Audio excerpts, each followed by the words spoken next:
Imagine a continent that's never truly known peace, a land defined by centuries of political conflict, invasions, and destruction. A place where not only the ambitions and cultural divisions of its peoples clash, but even the wrath of divine beings descends upon it. I bet the name of this continent is already on the tip of your tongue.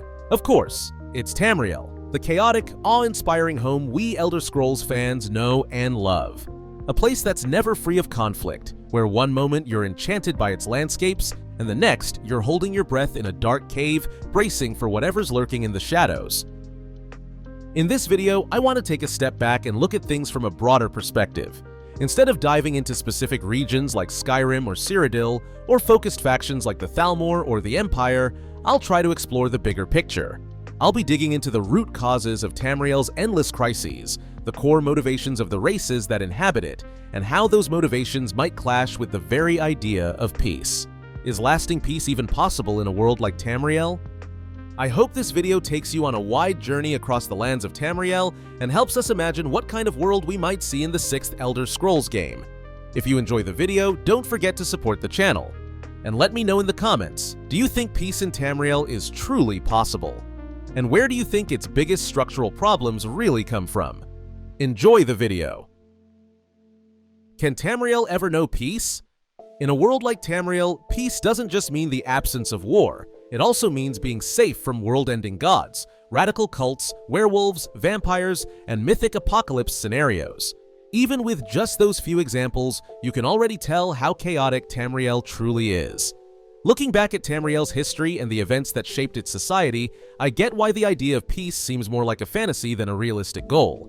And if we remember that Tamriel is often called the Arena, it becomes clear that living on this continent means being in a constant state of conflict. The arena metaphor honestly fits Tamriel perfectly. There's always at least two sides in a struggle, and it never ends in mutual peace. Someone always has to fall. That's the nature of this land. And this theme of conflict isn't just something that shows up in Tamriel's recorded history, it's baked into the very creation myths of the universe, back when even time itself didn't exist. From the primal clash between Anu and Padme to Lorkhan tricking the Aedra into creating Nirn, the Elder Scrolls cosmology is built entirely on conflict. And I don't just mean symbolic conflict, I mean real, physical confrontations.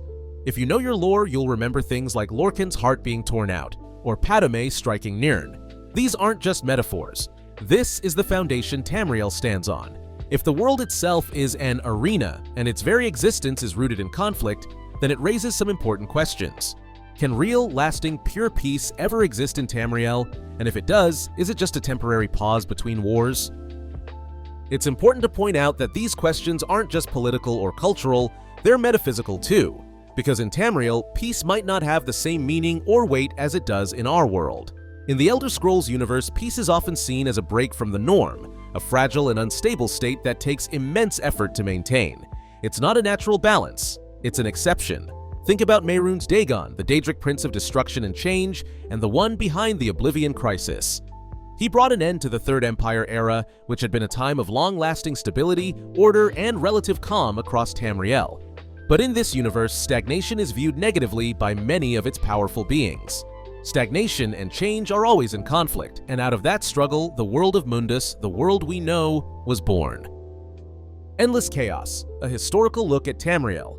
When we think about the Elder Scrolls series, one thing is clear. Every game features some kind of conflict, invasion, or destruction. And that's not just a game design choice, it actually reflects Tamriel's history. These events have happened countless times. Every era is remembered for its own disasters. In fact, the very concept of time in Tamriel is divided based on moments of chaos. This recurring pattern of continent-wide crises over the ages shows us that Tamriel isn't just prone to conflict. It's almost built in a way that makes true stability nearly impossible, which leads to a big question. Is this chaotic structure the result of a divine plan in how the gods created the mortal world, or is it all just coincidence?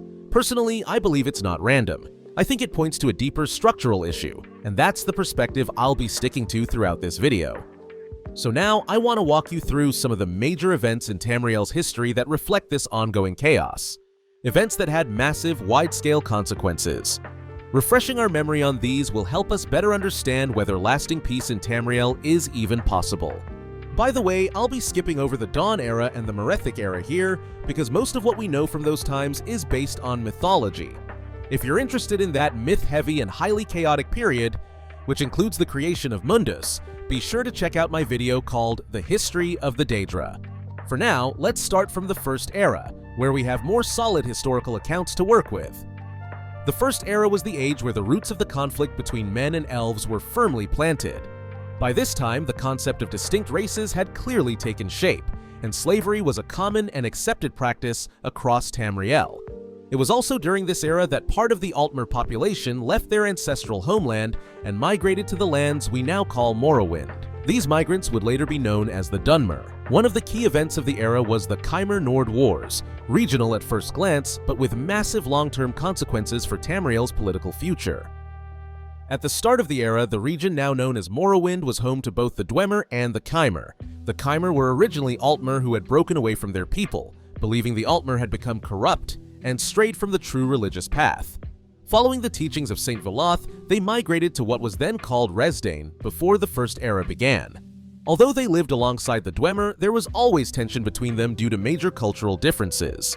But a new threat emerged in the northwest. The Nords, descendants of Ysgramor, who had landed in Skyrim during the previous era, were now expanding aggressively. In response to this growing threat, the Dwemer and the Khmer formed a surprising alliance. Together, they stood against their common enemy. The combined elven forces pushed the Nordic invaders back, ultimately freeing what we now know as Morrowind. After the war, a period of peace began between the Khmer and the Dwemer. It looked like one of Tamriel's many chaotic chapters had finally come to an end, and peace had arrived. But no, don't be fooled. That peace didn't last.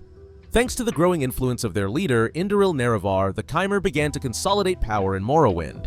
This would lay the groundwork for future conflict. And then came what I believe is the most important and most mysterious event of the First Era. Three things defined the Dwemer civilization: science, atheism, and engineering. Driven by their obsession with logic and technology, the Dwemer dug deep into Red Mountain and accidentally discovered the heart of Lorkhan. Instead of leaving it alone, they started experimenting with it using their advanced inventions. In their pursuit to harness the heart's power, they began constructing a godlike weapon, Numidium. But once Indoril Nerevar, leader of the Khmer, learned of this, he took action. According to Khmer beliefs, using the heart was a deeply immoral act. This disagreement escalated into the Great Khmer-Dwemer War. During the battle, the Dwemer attempted to activate Numidium using the heart, and in that very moment, the entire Dwemer race vanished. All of them. Gone. Except for one. Yes, you heard that right. One of the greatest civilizations in Tamriel's history disappeared in less than a second. Another major event of the First Era, one that would affect all of Tamriel for the next 4 eras, was the rise of the Alessian Order. Alessia, a human enslaved by the Ayleids, an elven race, rose up against her masters. With the blessing of the god Akatosh, she launched a fierce rebellion that eventually brought down the Ayleid Empire and led to the founding of the First Empire of Men. These wars caused massive destruction across Tamriel. Alessia's closest ally, Pelinal Whitestrake, left entire regions soaked in elven blood. As a result of Alessia's rebellion, elven rule was overthrown and suppressed across the continent. From that point forward, the human-elf conflict took on a religious tone. It was no longer just political or racial. It became a holy war. The religious branch of the First Empire, known as the Alessian Order, was led by a prophet named Maruch. He wanted to erase all traces of elven influence from theology. To do that, he came up with some radical religious ideas, trying to explain contradictions between the gods. But when he tried to put those ideas into practice through powerful rituals, it triggered what is now known as the biggest dragon break in Tamriel's history. Time itself broke. For hundreds of years, time stopped being linear. Things happened, didn't happen, or happened in multiple ways at once. It's almost impossible to know what really occurred during that period, but it's believed that nearly 2,000 years were lost in the chaos. Just think about that. Chaos on a scale beyond mortal understanding. The last major event I want to touch on from the First Era is the death of King Borgus of Skyrim. He tried to invade Valenwood but was killed by a wild hunt. His death triggered a 3-century-long civil war in Skyrim over the line of succession. During this time, Skyrim lost control of its territories in Morrowind, High Rock, and Cyrodiil, and suffered huge internal losses as well. The Second Era can be defined as a time when Tamriel's chaos took on a new scale, one that involved interdimensional threats and the largest racial conflict the continent had ever seen. This era saw brutal destruction and a variety of enemies unlike anything before. One of the most well-known events from this time is the Plane Meld. It's also the main storyline of the Elder Scrolls Online. The Plane Meld was Daedric Prince Molagbal's attempt to pull Nirn into his own realm, Cold Harbor. The instability on the Imperial throne reached its peak with the Soul Burst, causing chaos among Tamriel's mages, many of whom went mad, and unleashing waves of Daedra who committed horrific massacres across the continent. While Daedric threats had happened before, nothing on this scale had ever been seen. The Planameld showed us that chaos in Tamriel isn't always homegrown. It can also come from beyond the mortal plane. Around the same time, another unusual threat appeared, an invasion from Akavir, a mysterious continent located on Nirn itself.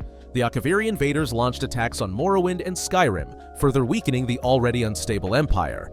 In response, a rare interracial alliance, the Ebonheart Pact, was formed. This proves that even if Tamriel somehow manages to keep internal order, outside interference can still drag it back into chaos.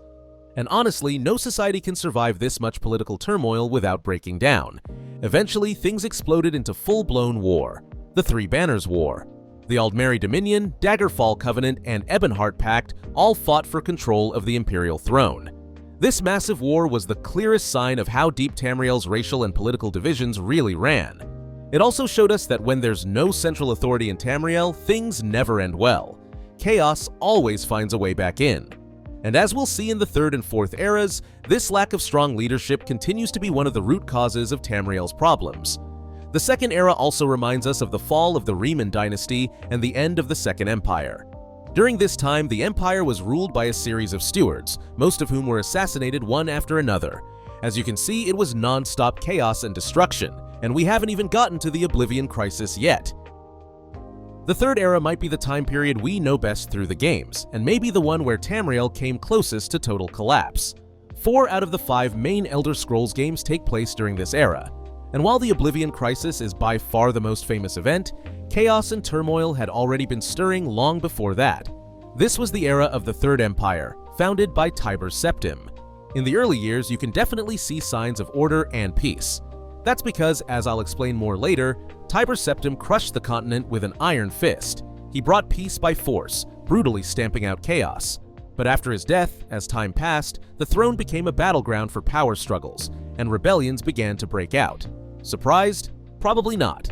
If you played Daggerfall, you might remember that during this era, Numidium was activated again, this time causing a dragon break known as the Miracle of Peace in the Iliac Bay. Time was warped once more, not quite like the First Era's dragon break, but still extreme. All possible political outcomes happened simultaneously. That alone tells you how high the chaos had climbed, so high it broke time itself again. The throne was later usurped by Jegar Tharn, who imprisoned Emperor Uriel Septim VII in Oblivion for 10 full years. Tharn secretly ruled in his place and completely wrecked what was left of the Septim regime. You could say this marked the beginning of the end for the Septim Empire.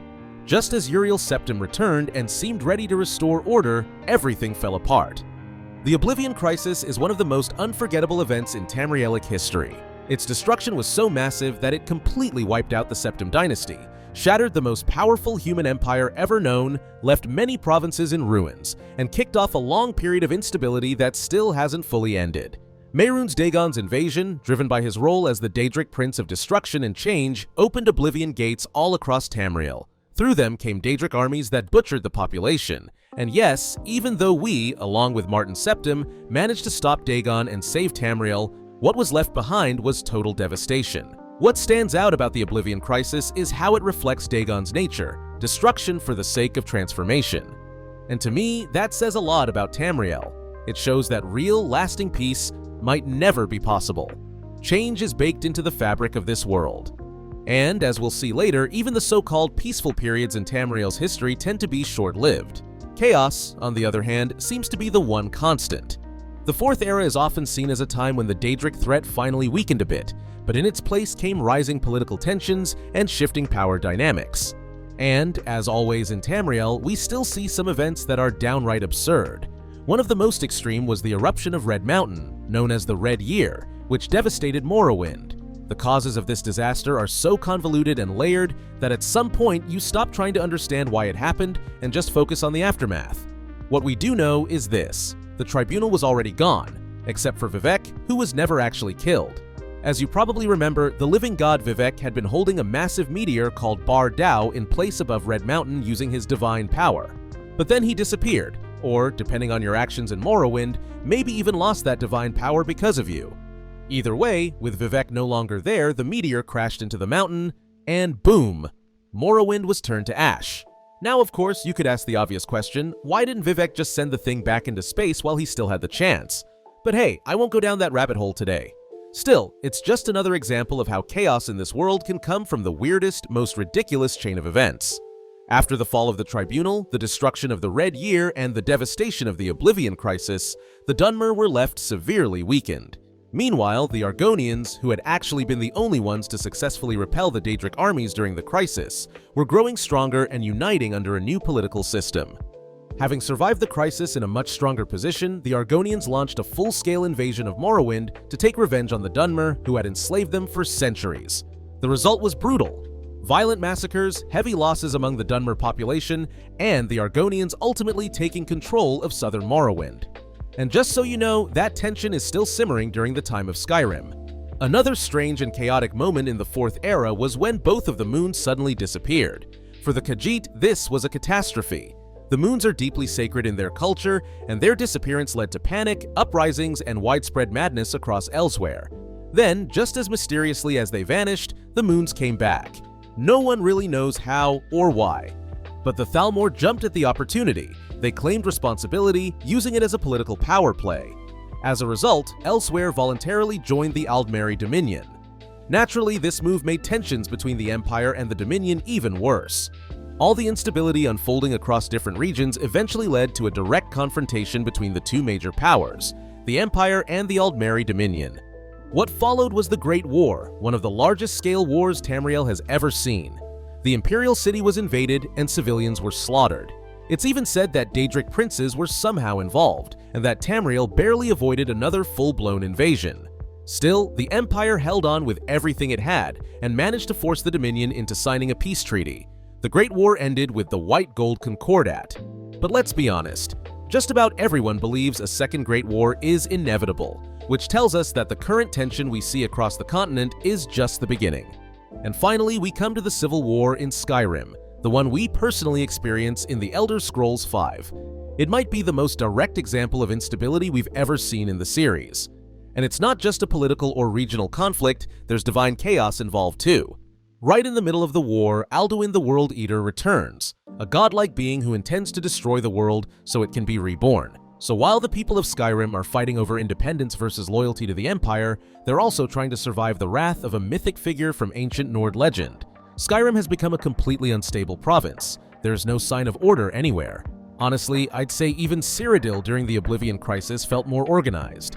So in the end, from the Khmer Nord Wars all the way to Skyrim's Civil War, over a span of about 4,400 years, if my math's correct, Tamriel has been dominated by instability, conflict, and chaos. These are conflicts driven by things like independence, religion, culture, slavery, power, and unity. And when those don't cause chaos, divine forces step in and do the job instead. The repetitive nature of all these crises shows that peace in Tamriel isn't just interrupted by temporary disagreements, it's rooted in deep structural issues. Honestly, you could argue that true peace in Tamriel might be fundamentally impossible. Era of Peace. Just a short breather. I'd say the peaceful periods in Tamriel are about as long as a deep breath. In my opinion, if you want peace in Tamriel, it has to come from a force strong enough to suppress the tension, someone like Tiber Septim. But that raises another question. Should we really call that true peace, or just enforced silence? To understand this better, let's quickly look at the few times when some kind of peace actually existed. The most well-known example, though not everyone would call it a time of prosperity, is the reign of Tiber Septim. Imperial sources often describe his rule as a golden age. But what they don't talk about much is how he achieved that order, with brutal tactics, betrayal, and mass slaughter using a godlike weapon, Numidium. The Tiber Wars were violent, but also unlike anything else. He caused a civil war in Hammerfell, oversaw the massacre of Khajiit and Elsewhere, and even triggered a dragon break in Somerset with Numidium. But once the wars were over, the Third Empire was founded, and during Tiber Septim's lifetime, Tamriel entered a period of relative silence. For the first time ever, the entire continent was unified under a single banner. The borders of the Septim Empire stretched across all of Tamriel. Sure, this peace wasn't built on diplomacy or a shared vision, it was the result of overwhelming military power. But it did create a kind of stability across the continent. Of course, from the Dunmer perspective, Tiber Septim didn't bring peace. He conquered and enslaved different peoples, and then called it peace. But when we take into account all the succession struggles and regional uprisings that followed Tiber Septim's reign, we have to admit, his rule was truly one of a kind in Tamriel's history. The authority he held was so absolute that opposing him was basically impossible. Even the Altmer, who posed the biggest potential threat, were crushed by Numidium, and the fear it left behind would linger in their society for generations. That's why, not long after Tiber's death, the stability he created began to unravel, and that slow unraveling would eventually lead over the course of 397 years to the Oblivion Crisis. If we look closely, both Tiber Septim and many of his successors tried to establish a shared culture across the continent. But the peace Tiber enforced wasn't built on mutual understanding or shared values, it was forced. And that kind of peace doesn't last. In fact, over time, it breeds resentment and collapse. So think about it. Even during Tamriel's most peaceful era, there was no real sense of unity. One of the biggest issues the Septim Empire faced, right up until Uriel Septim VII, was the cultural clash between the Empire and the many peoples it ruled. The Empire never really managed to assimilate them, and that's why any future peace in Tamriel, unless those deep cultural and ideological divides are somehow resolved, will likely be just as fragile and short-lived. This, right here, is the core structural issue I've been talking about since the beginning of the video. In the next section, I'll dive into why building a shared cultural and ideological foundation in Tamriel is almost impossible. The races of Tamriel, goals and conflicts. You could honestly make an entire YouTube video about each race in Tamriel. Every one of them has a deeply developed culture, mythology, and history.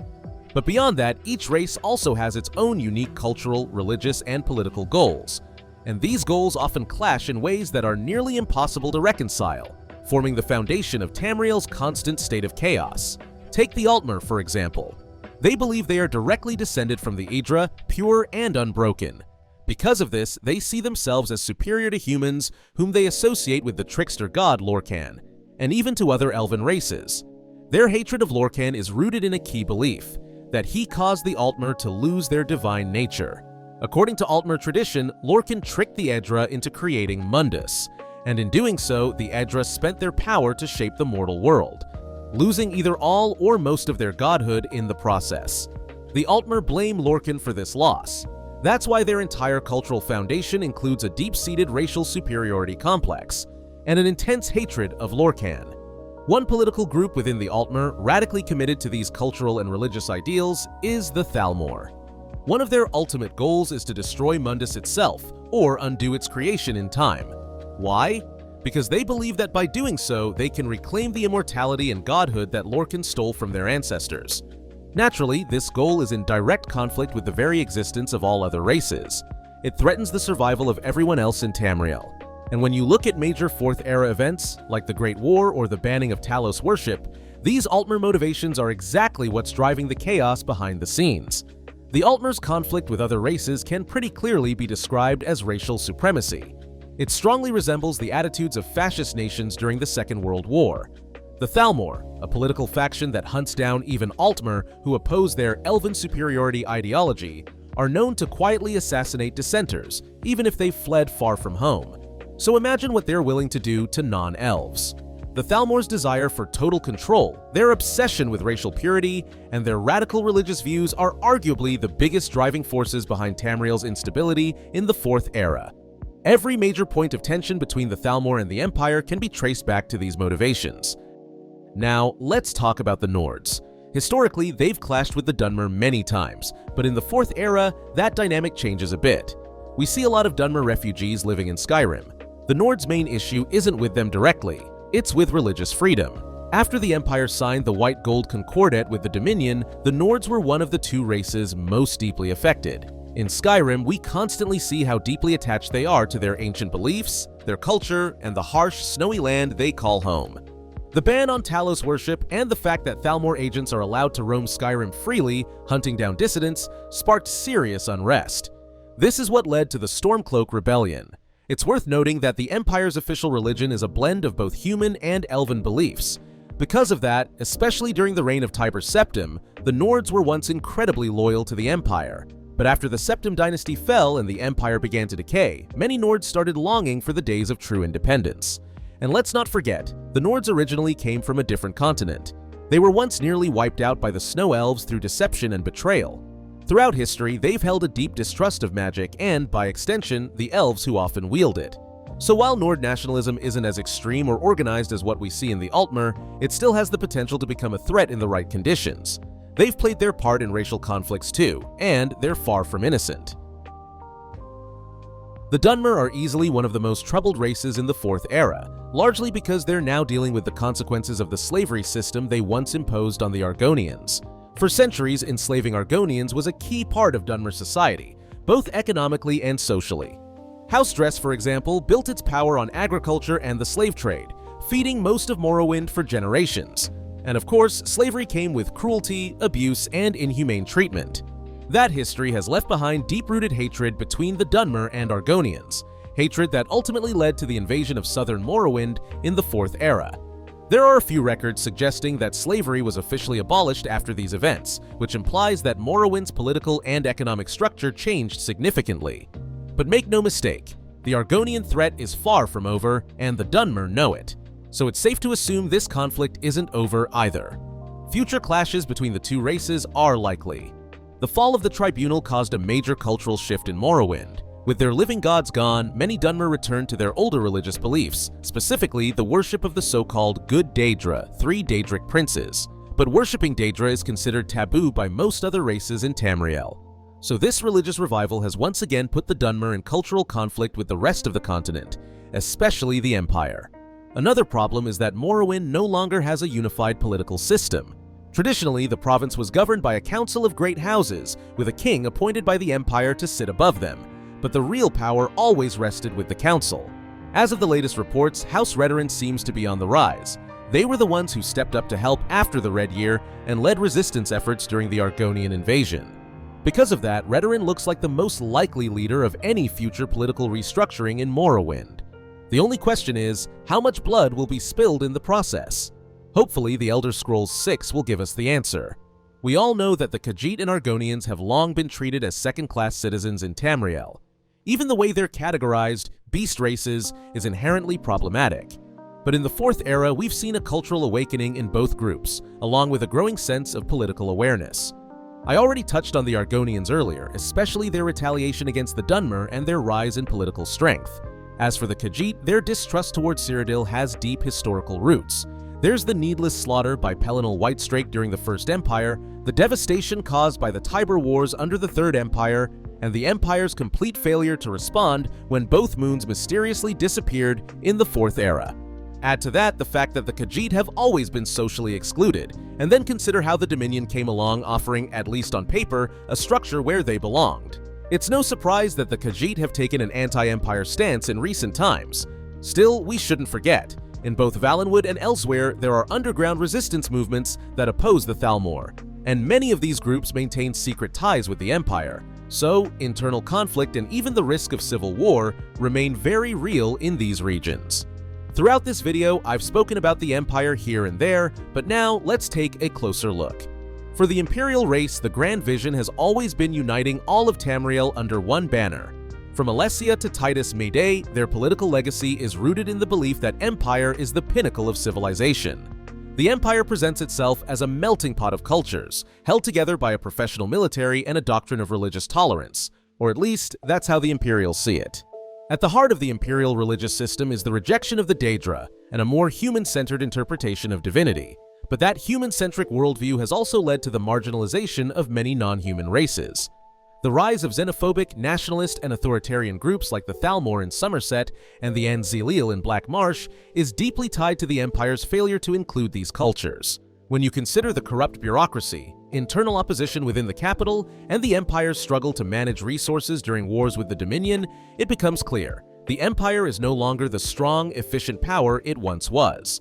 But if we look at history, the Empire has always stood for order and stability. Without its unifying vision, the aftermath of the Oblivion Crisis could have been far worse.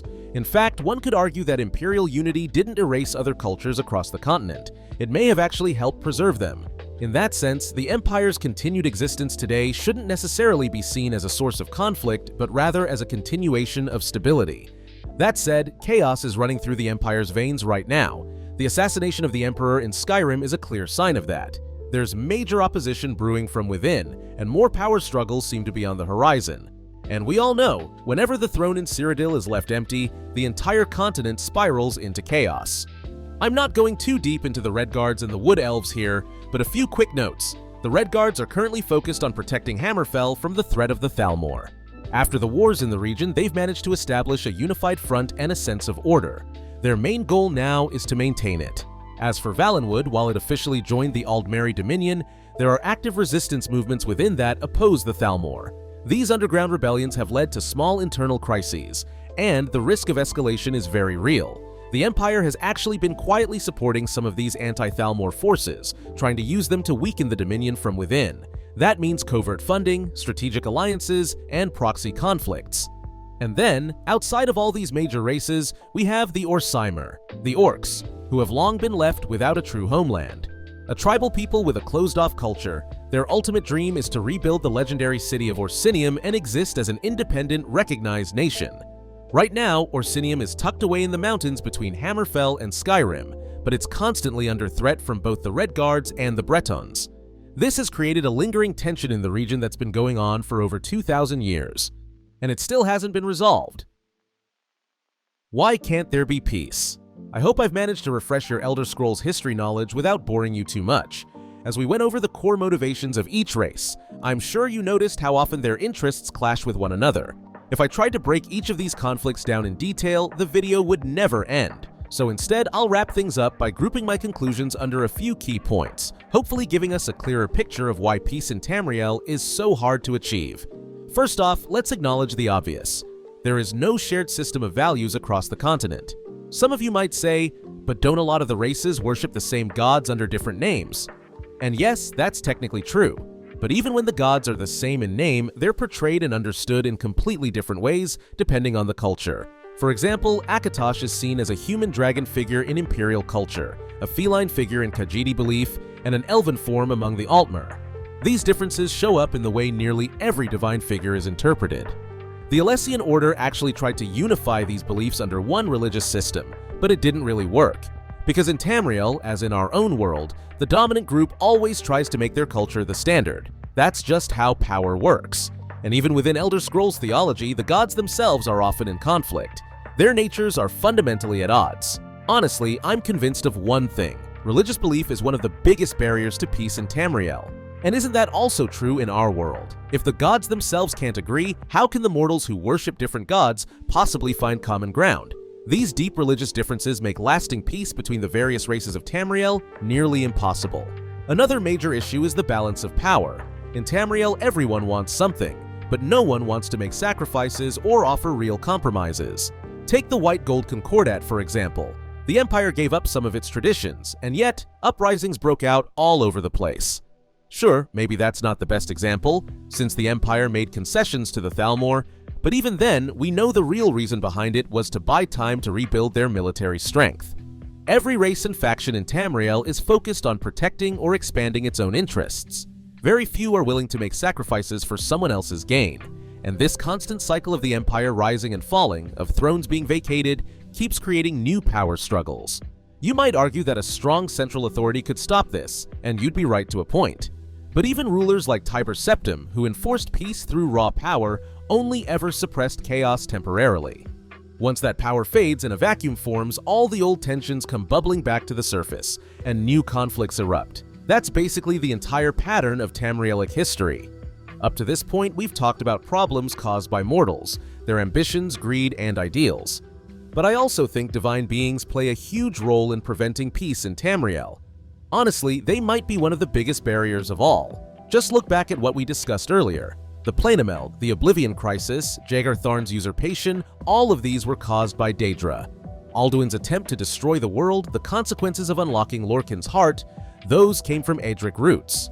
Divine beings have an enormous influence over Tamriel, and just when it seems like things couldn't get any worse, they show up and start meddling with mortal lives for their own mysterious reasons.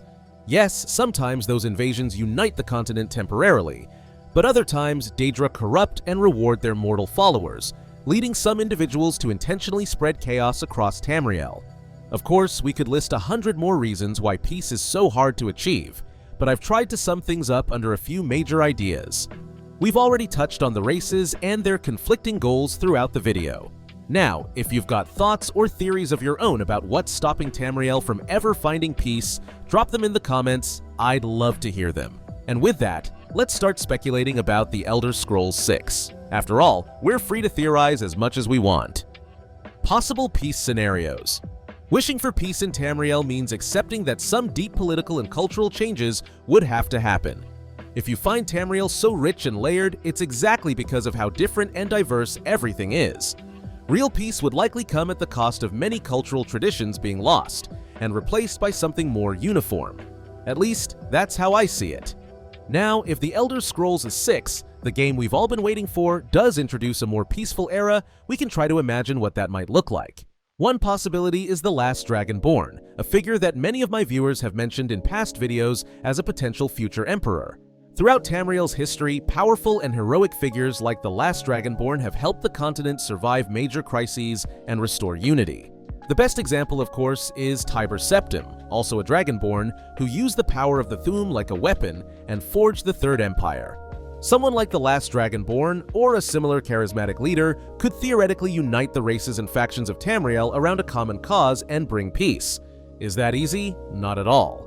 But is the current environment ripe for it? Absolutely. The growing Thalmor threat is endangering the lives of every race in Tamriel. I truly believe that a united force against the Thalmor is not only possible, it's necessary. And even though Bethesda tends to write playable characters out of the lore in later games, maybe the last Dragonborn could be an exception. Now, we do know that even within the Altmer homeland of the Somerset Isles, there's opposition to Elven supremacy and the Thalmor's aggressive expansionist agenda. Even before the Great War, the Thalmor were secretly capturing and killing Altmer refugees who opposed them in other parts of Tamriel. So maybe, just maybe, in Elder Scrolls 6, that quiet opposition could become the key to solving the Thalmor problem. If the Thalmor collapse from within, or are taken down with the help of internal resistance and outside forces, we might see a new, more moderate form of Elven leadership take its place. Something more like Queen Ayrenne's rule in Elder Scrolls Online. Back then, even though the Dominion had an anti-human tone, it was far more diplomatic and balanced. If that kind of leadership were to rise again, it could ease racial tensions and open the door to a continent-wide peace effort. Of course, I realize how optimistic that sounds. Personally, I don't think such peace would last very long. And finally, maybe a real solution lies in changing the political structure altogether, something we haven't fully considered yet. Let's imagine a scenario where the Empire has fallen and the Thalmor threat has been dealt with. What if, like Hammerfell, the other races also declared independence, but instead of isolating themselves, they came together under a shared, federated system? Considering how the Empire's centralized and human-centric structure has largely failed, maybe a new governing model, one that recognizes regional autonomy and cultural diversity, would work better. Something similar to the system of great houses in Morrowind, where local traditions and identities are preserved under a cooperative political framework. Now, you might be thinking, how is that any different from the Empire? Well, instead of being ruled by a single dynasty or enforcing a dominant culture, this structure would let each race maintain its own beliefs and traditions while still cooperating on things like trade and defense. It offers more self-determination, more cultural respect, and maybe a system more in tune with Tamriel's true nature. Of course, I'll admit it sounds a bit utopian. I know I've talked a lot in this video, but believe me, that was just scratching the surface. Is peace in Tamriel truly possible, or is the continent doomed to remain in an endless cycle of chaos? It's not an easy question to answer, but one thing has become clear. This cycle doesn't just come from short-term political issues or temporary leaders. It's rooted in the deep, structural problems of Tamriel itself. Yes, the differences between the races often lead to conflict and division, but maybe that's also what makes this universe so layered, so rich. And by the end of this video, I hope we've realized that there's an even bigger question we need to ask before: can Tamriel ever know peace? And that is, does Tamriel even need peace? I think I've made my own thoughts pretty clear throughout the video, so now I'm handing it over to you. Let me know what you think in the comments. Do you believe Tamriel can overcome its foundational problems? Remember, the future of Tamriel depends on whether it can break the cycle. Every era brings its own crisis. and every crisis gives birth to new heroes. The Forgotten Hero, the hero of Kvatch, the Agent, the Last Dragonborn. Tamriel is an arena, and we're all prisoners fighting to survive. And finally, if you enjoyed the video, don't forget to leave a like, and if you're new here, make sure to subscribe to the channel. Your support is what keeps these videos coming. It truly means the world to me. Thanks so much for watching. See you in the next one.